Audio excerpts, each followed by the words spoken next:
హైదరాబాద్లోని అంబర్పేట వాటర్ గ్రౌండ్స్లో మాజీ ప్రధాని రాజీవ్ గాంధీ అండర్-19 టీ20 క్రికెట్ ఛాంపియన్షిప్ 2026 టోర్నీ ప్రారంభమైంది. ఈ కార్యక్రమాన్ని టీపీసీసీ చీఫ్ మహేష్ కుమార్ గౌడ్ ప్రారంభించారు. యువతలో క్రీడా ప్రతిభను ప్రోత్సహించాలనే లక్ష్యంతో ప్రతి ఏడాది మాజీ ప్రధాని రాజీవ్ గాంధీ పేరిట ఈ ఛాంపియన్షిప్ లీగ్ను నిర్వహిస్తున్నట్లు నిర్వాహకులు తెలిపారు. ఈ సందర్భంగా మహేష్ కుమార్ గౌడ్ మాట్లాడారు.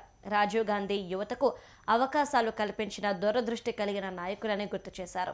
క్రీడలు క్రమశిక్షణ, నాయకత్వం, సమన్వయాన్ని అలవాటు చేస్తామని చెప్పారు. ఇక ఇలాంటి టోర్నీలు భవిష్యత్ క్రీడాకారులను తయారు చేయడంలో కీలక పాత్ర పోషిస్తాయని మహేష్ గౌడ్ వెల్లడించారు.